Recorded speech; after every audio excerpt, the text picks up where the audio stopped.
আল্লাহ রসুল হিজরত করেন নাই মক্কায়, তখন এই দেশে 4 সাহাবী চলে আসছে। 4 সাহাবী, আবু ওয়াক্কাস, ওয়াহাব ইবনে মালিক, কাসিম ইবনে হুযায়ফা, উরওয়া ইবনে সাসা, 4 সাহাবী আসছে। এই দেশের মানুষকে আল্লাহ রসুল উপাধি দিছে সাদা সিধা। কি কি ওলামা দলিল চাইলে আমি দলিল দিব, শুধু কিতাব আইনা না, মানুষ আইনা দিব, কিন্তু খরচ দিতে হইব, ভাড়া দিতে হইব, ওদের আসা যাওয়ার ভাড়া। আমি এই স্টেজে দাঁড় করাই দেব।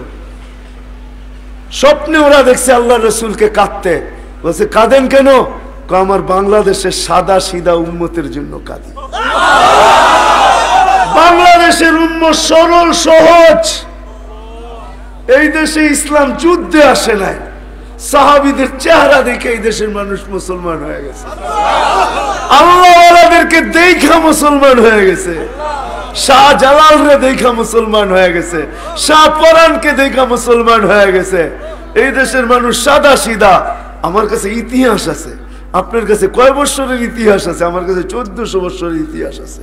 এই সিনায় গাইথা রাখছি, আমি চিনি এই মাটি কোন মাটি। 2 সাহাবী এখান থেকে চিনে গেছেন, 2 সাহাবীর কবর এখনো এখানে আছে। কাসিম ইবনে হুযায়ফা, উরওয়া ইবনে সাসা, এই 2 জন এখনো এই মাটির নিচে ঘুমাইতেছেন। আমার বিশ্বাস এদের লাশ পচে নাই, এরা মরে নাই। কোরআন বলতেছে ওয়ালা তাকুলু লিমান ইউকতালু ফি সাবিলিল্লাহি আমওয়াত বাল আহইয়াউন ইনদা রাব্বিহিম ইউরযাকুন। এরা এখনোই মাটির নিচে ঘুমাইতেছে। এরা কিয়ামতের দিন আমাদেরকে নিয়ে উঠা আল্লাহর রাসূলের সাথে মিলবে, তারপরে বলবে ইয়া রাসূলুল্লাহ বাংলাদেশের সাদা সিধা উম্মত লয়েছি। এরা আমাদেরকে নিয়ে যাবে। সাহাবীদের কবর দুনিয়া আমি যত দেখছি আপনারা দেখেন না। হাদিসে নেয়ামত, রাগ হবেন না, অহংকারী মনে করেন না। আমি তো ওই জায়গায় ঘুমাইছি যে জায়গায় দুপুরে আইয়ুব আলাইহিস সালাম ঘুমাইতেন। এখনো আমি দেখার জন্য গেছি যে ঘুম হয় কিনা দেখি। আমি যাইতে দেরি, ওইখানে চোখ ভাঙ্গা ঘুম আসতে দেরি হয় না, আমি ঘুমায় গেছি। যারা আমাকে নিয়ে গেছে ওরা আমাকে উঠে নিয়ে আসছে। আরে তুই করিস কি? এখনো দুনিয়া দেখার হয়ে গেছে, তুই ঘুমায় গেছিস? আমি জানি না কখন ঘুমায় গেছি। কি দেখছ? আমি এটা বলতে পারবো না কি দেখছি, ওটা আমার দিলই জানে কি দেখছি, ওটা আমার মনেই জানে কি প্রশান্তি লাগছে। ওইখানের বাতাস বাইতুল মুকাদ্দাস ছুঁয়া ওই পাহাড়ে আসে, দক্ষিণা বাতাস এসে গায়ে লাগে। রাগ হবেন না। আমি তো দুনিয়া যত নবীর কবর আছে আমার বেশি দেখা শেষ, আল্লাহ আমাকে দেখায় দিছে। 1.5 লক্ষ সাহাবীর ভিতরে 2-1000 বাকি থাকতে পারে, বাকি সব আমার দেখা শেষ আলহামদুলিল্লাহ। হ্যাঁ, আমি সুঘ্রাণটা লাগাই না, কারণ আমার নাকে বহু সুঘ্রাণ আছে আলহামদুলিল্লাহ।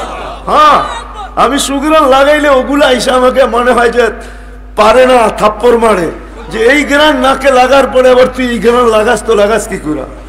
যেমন ফাতেমা রাদিয়াল্লাহু তাআলা আনহা বলছে ইয়া মান শাম্মা তুরবাত আহমদি ফাকাদ শাম্মা মিন আত-তিবি গাওয়ালিয়া, যে আল্লাহর রাসূলের রওজার মাটি একবার নাকে নিছে, ও আবার দুনিয়ার গ্রান সঙ্গে তো সঙ্গে কি করে? হ্যাঁ, আমি তো ওই জায়গা আপনাদেরকে দেখায় দিতে পারবো। ওয়াদিয়ে খলিল যা দেখেন না, ইব্রাহিম আলাইহিস সালামের কবর থেকে কি গ্রান বাহির হয়। সোহাইব আলাইহিস সালামের কবরে যা দেখেন না কি গ্রান বাহির হয়। ইউসা বিন নূন আলাইহিস সালামের কবরে যা দেখেন না কি গ্রান বাহির হয়। হায় ফেরাউনের বাড়ির কিতদাসীর কবর থেকে কি গ্রান বাহির হয়। জাফর ইবনে আবু তালেব, যায়েদ ইবনে হারেসা, আব্দুল্লাহ ইবনে রাওয়াহা, তামিমে দারি, জান আবু লুবাবা, উকবা বিন নাফে, মশহুর সাহাবাদের কবর। হায় আল্লাহ আমাকে নিয়ে গেছেন বিদায় আমার এখানে বিরাট বড় ইতিহাস আছে। এই জন্য এই পরিবেশ ধরে রাখতে হবে। রাখবো না? হ্যাঁ, পাক্কা। হ্যাঁ, আমি এখান থেকে কিছু লোক চাবো তাইলে।